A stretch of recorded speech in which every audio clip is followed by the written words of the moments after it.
नवाबों के शहर लखनऊ की शान बड़ा इमाम बाड़ा एक खूबसूरत इमारत होने के साथ ही अवध के नवाब असफ उद्दौला के दरिया दिली का नायाब नमूना भी है। क्या आप जानते हैं कि नवाब साहब ने बड़ा इमाम बाड़ा का निर्माण इसलिए कराया ताकि उनके प्रांत के लोगों को रोजगार मिल सके और कोई भूखे न मरे। 17वीं सदी में अवध प्रांत में भीषण सूखा पड़ा।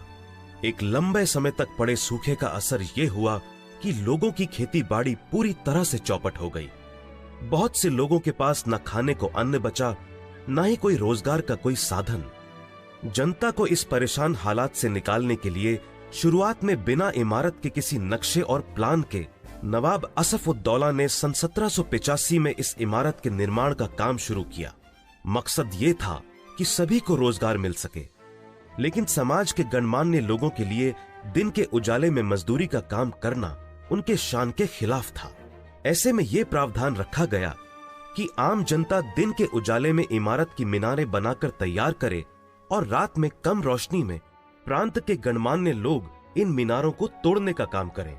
वैसे आपको ये जानकर हैरानी होगी कि इस काम के लिए चाहे आम जनता हो या फिर जाने माने लोग, सबको बिना भेदभाव के मेहनताना दिया जाता था। इमारत की दीवारों को बनाने और तोड़ने का यह सिलसिला 10 साल तक लगातार चला, जिससे 20,000 लोग जुड़े हुए थे। वैसे आपको यह जानकर भी हैरानी होगी कि इतने बड़े इमारत में कहीं भी लोहे का इस्तेमाल नहीं हुआ है। ये वाकई हैरत करने वाली बात है कि इमाम बाड़ा के मुख्य हॉल की लंबाई 50 मीटर, चौड़ाई 16 मीटर और ऊंचाई 15 मीटर है। फिर भी इस हॉल के छत को सपोर्ट करने के लिए कोई बीम नहीं है। यह विश्व का सबसे बड़ा इस तरह का गोलाकार इमारत है। हालांकि बिना किसी बीम के सपोर्ट के बने इस गुंबदकार इमारत की मजबूती के लिए इस इमारत के वास्तुकार हाफिज किफायत उल्लाह ने यह तय किया कि इसकी छत को खोखला बनाया जाए और कुछ इस तरह भूल भुलैया बड़ा इमाम बाड़ा का हिस्सा बना, जिसमें 489 एक तरह के दिखने वाले दरवाजे हैं और हजारों रास्ते हैं जहां आप गुम हो सकते हैं।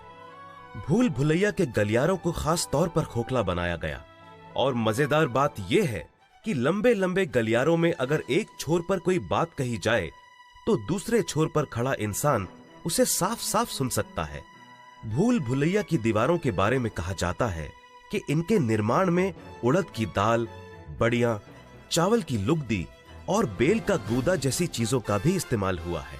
अब अगर इतना सब कुछ सुनने के बाद आप भी नवाब साहब की नेक दिली और भूल भुलैया की मस्ती में खोना चाहते हैं तो देर किस बात की, बैग पैक कीजिए और रुख कीजिए नवाबों के शहर लखनऊ का। Incredible.